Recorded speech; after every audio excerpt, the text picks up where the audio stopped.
Hi, good evening everyone. ఇంతకుముందు పెడుతుంటే voice సరిగ్గా రావటం లేదని చెప్పేసి డిలీట్ చేయడం జరిగింది. సో చాలా రోజుల తర్వాత మీ ముందరకు వచ్చిన ద బేసిక్ రీజన్ ఒకటి, సోనం వాంగ్చుక్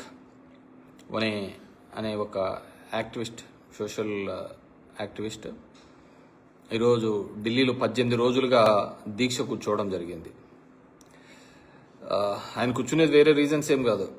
నీట్లో ఈ విధంగా పేపర్ లీకులు జరుగుతున్నాయి, సిబిఎస్ఈ పేపర్ లీకులు జరుగుతున్నాయి, పిల్లల భవిష్యత్తు నాశనం అవుతోంది. దగ్గర ఇప్పటికీ 22 లక్షల మంది పిల్లలు దీని ద్వారా ఇబ్బంది పడినారు. సిబిఎస్ఈ ద్వారా చాలా ఇబ్బంది, ఆ పేపర్ స్కాన్ చేసి పెట్టడం వల్ల చాలా జీవితాలు నాశనం అవుతున్నాయి పిల్లల భవిష్యత్తుకు సంబంధించిన అంశం మీద అని చెప్పేసి ఆయన 18 రోజులుగా దీక్షలో కూర్చోవడం జరిగింది.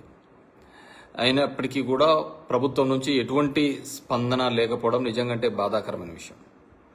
ఎందుకంటే హీజ్ చాలా ఇన్స్పిరేషనల్గా 3 Idiots మూవీ చూసింటే ఆయన బేస్డ్గానే ఇన్స్పిరేషన్గానే ఆ మూవీ కూడా అప్పట్లో రావడం జరిగిందనమాట. ఎవరన్నా కావాలంటే ఇక చూడలేకుంటే చూడండి. హౌ ఎడ్యుకేషన్ సిస్టమ్ ఉండాలి, ఎడ్యుకేషన్లో ఏ విధంగా ఉండాలి ఆలోచన విధానం అని చాలా బ్యూటిఫుల్గా చూపించాడు. ప్రెజర్స్ ఏ విధంగా పెడుతున్నారు పిల్లల మీద అని చెప్పేసి చెప్తున్నారు. నేను ఎన్నో సార్లు కూడా చెప్పినాను, దేశంలో ఎక్కడ, ప్రపంచంలో ఎక్కడా ఉండదు మార్కులు తక్కువ వచ్చినాయని ఆత్మహత్యలు చేసుకునే దరిద్రమైన అలవాటు, ప్రెజరు మన దేశంలోనే ఉంటుంది. మన పేరెంట్స్ ఆ విధంగా పెంచుతున్నారు, మార్కుల చుట్టూ పెంచడం వల్ల ఆ విధంగా జరుగుతుందని చాలా వీడియోస్లో కూడా నేను చెప్పడం జరిగింది. సరే, వాట్ ఎవర్ మేబీ, ఈరోజు ఆయన దీక్ష చేస్తున్నారు. డెఫినెట్గా దీని మీద ప్రభుత్వాలు కూడా స్పందించి ఖచ్చితంగా యాక్షన్ తీసుకోవాలి. అంటే my request also, I don't know, నేనెవరో ఆయనకు తెలియదు, కానీ సోనం వాంగ్చుక్కి నా ద్వారా కోరుతున్నాను, ప్లీజ్ మీరు ఈ దేశం కోసం, వెరీ ఫ్యూ లెఫ్ట్ ఓవర్ ఉన్నారు ఆ విధంగా ఈ దేశం కోసం మంచి జరగాలని. ఎందుకంటే మంచి జరగాలని కోరుకునేవాళ్ళు, తన లైఫ్ కూడా సాక్రిఫై చేసేవాళ్ళు. ఈ విషయమే కాదు, చాలా విషయాల్లో ఆయన ఎన్విరాన్మెంటల్ గురించి కానీ దీని గురించి ఫైట్ చేసిన ఒక నాయకుడు, లీడర్ అతను అనమాట. పార్టీలతో సంబంధం లేదు, ఏదానికి లేదు. సో మేబీ కాక్రోచ్ పార్టీ పెట్టాడు, అలాంటి కాక్రోచ్ పార్టీలో ఉన్నాడు అతని. అంటే కాక్రోచ్ పార్టీ బేషరతుగా చెప్పింది మేము రాజకీయాల్లో ఉండటం లేదు, రావటం లేదు అని చెప్పేసి. ఇంక అలాంటప్పుడు ఏముంది? ఇప్పుడు గతంలో ఇదే అన్నా హజారే దీక్ష చేసినప్పుడు లోక్పాల్ బిల్లు కోసము కేజ్రీవాల్, అదేవిధంగా కిరణ్ బేడి, వీళ్ళందరూ దాంట్లో కూర్చున్నారు. కిరణ్ బేడికి చూస్తే లెఫ్టినెంట్ గవర్నర్ పాండిచేరి ఇచ్చినారు, సీఎం క్యాండిడేట్గా ఢిల్లీకి బీజేపీ తరఫున పోటీ చేసింది. కేజ్రీవాల్ 2 సార్లు ముఖ్యమంత్రి కూడా అయినాడు, 2 సార్లు 3 సార్లు అయినాడు, కేజ్రీవాల్ కూడా అయినాడు. కానీ ఇప్పుడు కాక్రోచ్ పార్టీ అవన్నీ ఏం చెప్పటంలే కదా. అదేవిధంగా సోనం వాంగ్చుక్ కూడా అదేం చెప్పటంలే కదా. నాకు కావాల్సింది కేవలం ఇక్కడ ఈ పిల్లలకు న్యాయం జరగాలి, ధర్మేంద్ర ప్రధాన్ అనే అతను అకౌంటబిలిటీ ఉండాలి, రిజైన్ చేయాలి అనేది ఆయన గట్టిగా అడుగుతున్న విషయం, కోరుకుంటున్న విషయం. సో ప్రతి ఒక్కరికి ఉండాలి అకౌంటబిలిటీ, లేకపోతే ఎట్లా పదవులు. ఇప్పుడు మన పక్క దేశాల్లో చూడండి, ఏదైనా కానీ చిన్నది ఇది జరిగితే కంప్లీట్గా అక్కడ ఉన్న మినిస్ట్రీస్, అది ఎవరు తప్పిదం వల్ల జరిగినా కానీ మంత్రులు రాజీనామాలు చేస్తున్నారు కదా. కానీ మన దరిద్రంలోనే, మన దేశంలోనే, మన రాష్ట్రంలోనే, మన చోటనే అలాంటివి జరగటం లేదు. సరే, అదేదో మీరు చేశారా, ఇంకోరు చేశారా అనే దాని మీద నేను గట్టిగా మాట్లాడను. కానీ అది ఎవడు విఘ్నతకు వాళ్ళకు ఉండాలి ఆ ఆలోచన, దానికి ఎవరికేమి ఇది చెప్పేకేం లేదు. కానీ one thing I can tell, so Sonam వాంగ్చుక్కి అందరూ మద్దతుగా ఉన్నారు. మీలాంటి నాయకుడు దేశానికి అవసరం. సో మీరు లైఫ్ రిస్క్ చేస్తున్నారు, because that's 18th day. So government ఖచ్చితంగా ఇంటర్ఫీర్ కావాలి అని చెప్పేసి I request government also. So దీని మీద భేషజాలు పోకుండా చేయాలని చెప్పేసి కోరుకుంటున్నాను. ఎందుకంటే ప్రజల్లో ఉన్న చాలా అసంతృప్తి ఉంది కాబట్టి ఆ కాక్రోచ్ పార్టీ అనే దానిలోకి అంత మద్దతుగా తెలపడం జరిగింది. నేను చాలా దానిలో కూడా చెప్పడం జరిగింది. దట్స్ అది ఇది. అదేవిధంగా మన ఆంధ్రప్రదేశ్లో కూడా చూసాం, యూట్యూబర్ల మీద కూడా టెర్రరిస్ట్ ఉపా చట్టం అనేది పెట్టడమే, తీసుకొని రావడం అని జరిగింది. 4 కేసులలో పెట్టారు, 4 దానిలలో బెయిల్ వచ్చారు. ఈసారి బెయిల్ రాకూడదు అని చెప్పేసి. ఎవరి కోసము? పవన్ కళ్యాణ్ గారి ఇంట్రెస్ట్ కోసం ఇది చేస్తున్నాడు. ఆయన ముందు రోజు ఆయన హోంమంత్రిలాగా ఈ చట్టాలన్నీ చేసినాము, దీనివల్ల ఇదేం చెప్పినారు. మళ్ళీ ఆయనను సంతృప్తిపరచడం కోసం ఈ విధంగా చేయడం నాకైతే పెద్ద ఇది నాకే కాదు, ప్రజాస్వామ్యవాదులు ఎవరికి కూడా నచ్చదు. ఒకరిని మంచి చేయడం కోసమో, ఒకరిని సంతృప్తం చేయడం కోసమో జైళ్ళల్లో వేయడానికి, దీనిలోకి వేయడానికి ఏ ప్రభుత్వాలు కూడా ఉండకూడదు. సో ఆంధ్రప్రదేశ్ ప్రభుత్వం కూడా హ్యాస్ టు లుక్ దాని గురించి ఆలోచించాలి. ఎందుకంటే ఇలా యూట్యూబర్ల మీద తీవ్రవాద శాఖలకు పెట్టే చట్టాలు పెట్టడం, దట్టు ఫస్ట్ ఆఫ్ ఈ విధంగా పెట్టడం ఆంధ్రప్రదేశ్లో ఇలాంటిది ఏదో హిడ్మాని ఆయన పొగిడినాడని చెప్పేసి. హిడ్మా పొగడం ఏముంటుంది? హిడ్మా గురించి చాలామంది పాటలే పన్నారు. మీరు చెప్పిన దాని ప్రకారం చూస్తే ఈరోజున్న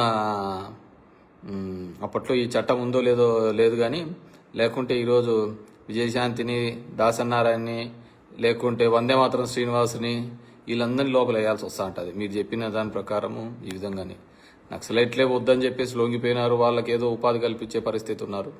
సో మనం చూస్తే ఆ పాట పెట్టినారని ఇంకో దానిని ఏదో విధంగా ఇబ్బంది పెట్టాలనే ఒక ఆలోచన చేస్తున్నారు. So which is wrong. And ఈరోజు చూస్తున్నాం ఆంధ్రప్రదేశ్ రాష్ట్రంలో బయట మర్డర్లు ఎలా జరుగుతున్నాయో ఏమో తెలియదు కానీ పోలీస్ స్టేషన్లలో ఎక్కువ జరిగిపోతున్నాయి. మళ్ళీ అందరి మీద కేసులు, అక్రమ కేసులు, ఏ విధంగా ఇబ్బంది పెట్టాలని ఇవన్నీ మరి ఎందుకో అర్థం కావటం లేదు. పోస్టింగ్ల కోసమో లేకుంటే ఎవరిని ఇంప్రెస్ చేయడానికి జరుగుతున్నాయో ఒక బ్యాడ్ కల్చర్ని అయితే ఆంధ్రప్రదేశ్ రాష్ట్రంలో తీసుకొని వచ్చినారు. అది ఎంత దూరం పోతుందో, ఎవరికి ఇబ్బంది జరుగుతుందో, ఎవరిని ఎత్తుకు చుట్టుకుంటాయో ఆలోచించుకోవాల్సిన అవసరం ఉద్యోగస్తులకు అందరికీ ఉంది. కాబట్టి ఐ రిక్వెస్ట్, ఈరోజు నేను చేసిన వీడియోలు చాలా మల్టిపుల్ ఇష్యూస్ మీద ఉంది కానీ జరిగిన వాటిలో, కానీ నేను మాత్రం ఈ సోనం వాంగ్చుక్ మాత్రమే కన్ఫైన్ అవుదామని అనుకుంటున్నాను. సరే, దేశం ఏ విధంగా అయిపోతుంది, ఏ విధంగా వెనకబడిపోతుంది అనేది ఇంక మనం మాట్లాడుకోవాల్సిన అంటే చాలా ఉంటుంది. ఎందుకంటే 2021లో అనుకుంటా కోవిడ్ అయిపోయిన తర్వాత శ్రీలంక లాంటి దేశము ఎత్తిపోయిందని చెప్పేసి, ఆర్థిక వ్యవస్థ కుప్పకూలిపోయింది అని చెప్పేసి మన దేశంలో జగన్మోహన్ రెడ్డి గారు పథకాలు ఇస్తూ ఉంటే ఏది శ్రీలంక చేస్తున్నారని మాట్లాడిన మేధావులు ఈరోజు శ్రీలంక భారతదేశానికి మించిపోయింది ఆర్థికంగా. మధ్యతరగతి కుటుంబం జీవన శైలిలో పెంచే దాంట్లో అది కూడా మిగిలిపోయింది. డాలర్ వాల్యూ ఆఫ్ఘనిస్తాన్ కంటే చాలా దరిద్రమైన పరిస్థితిలో ఉండడం చూసాం. సో ప్రపంచం ఎలా పోతోంది, మనంగా విశ్వగురువులు అనుకొని మనగా దేవుడు అనుకుంటే సరిపోదు. మన దేశము ఏ విధంగా ముందుకు పోతుందనే దాని మీద ఆలోచించలేకపోతే ఇలాగే ఉంటుంది. ఇంకా మన రాష్ట్రం చూసినామా, రోజు నిన్న ఎక్కడో చూసినా లోకేష్ కూడా మాట్లాడతా వాళ్ళ బాబాయ్ అని చెప్పిన జగన్మోహన్ రెడ్డి అని చెప్పి మాట్లాడినాడు. ఎన్నాలని హైకోర్టు, సుప్రీంకోర్టు, ఈ ఎన్ని కోట్లలోనూ చెప్పినా ఇంకా అదే చెత్త మాట్లాడుతుంది. మీకు అసలు ఇచ్చినది ఎందుకు? పవర్ ఇచ్చినది ఎందుకు? అధికారం ఇచ్చినది ఎందుకు? చెప్పినది చేయండి, ఎంప్లాయ్మెంట్స్ జనరేట్ చేయండి. లేకుంటే ఇది వదిలిపెట్టేసి బాబాయ్ చంపింటి లోపలేండి, నేను జైల్లో వేయండి జగన్ రెడ్డిని. చేత కాదా? జగన్ రెడ్డితో రాజీ అయినారా? ఊరికి పైపైన మాట్లాడతామంటున్నారా? కాదు కదా. జగన్ రెడ్డి అదే పని చేసి ఉంటే మొత్తం పై నుంచి కింది వరకు మొత్తం మీరే ఉన్నారు. జగన్మోహన్ రెడ్డిని ఈ కేసులో జైల్లో వేపియండి. ఎందుకు వేయలేకుండా పోతున్నారు? మొదలు పెడితే గొడ్డలి పార్టీ అంటారు. సాక్ష్యాలను బూడిద చేసినది మీరు, తారుమారు చేసేది మీరు. మీ మీద ఉన్న కేసులలో ఏసీబీ కోర్టులలో clearance mistake of the facts కిందకి వేసుకునేది నేను. సో జనము, ప్రజానికం, మీరందరూ కూడా ఆలోచించుకోవాల్సిన అవసరం ఉంటుంది.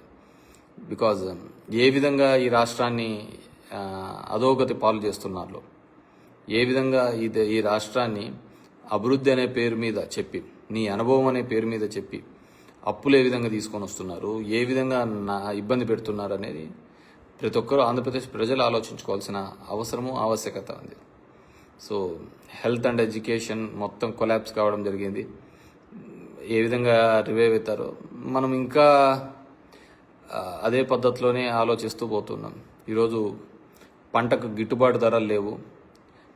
ఎరువులు ఏ విధంగా ఒకటే వారంలో 500 రూపాయలు పెరిగినాయి.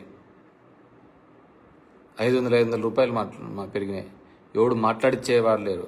వ్యవసాయ శాఖ మంత్రి రివ్యూ చేయడానికి లేవు. జగన్మోహన్ రెడ్డి మీద అయితే ఒంటికాల మీద వస్తున్నాడు కానీ అచ్చెన్నాయుడు గారు అసలు ఏం జరుగుతుంది, ఎరువులు పెరిగినాయి, దానికి సంబంధించి ఏ విధంగా పంటకు గిట్టుబాటు లేదు, దళారులు వస్తున్నారు, వీటి మీద ఏ విధంగా చేయాలి అనే దాని మీద ఇంతవరకు గవర్నమెంట్కి ఒక ఆలోచన చేయలేకపోతుంది. రివ్యూ మీటింగ్ పెట్టుకుంది. వన్ థింగ్ ఒకటి మాత్రం క్లియర్గా ఉంది, అమరావతిలో మాత్రం ఎకరాల కోట్లలో పోతా ఉంటుంది.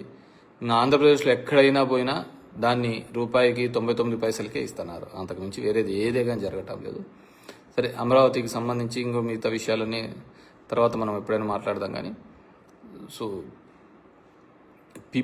జనం మనం జరుగుతున్న దాని గురించి డిస్కస్ చేసుకోకపోతే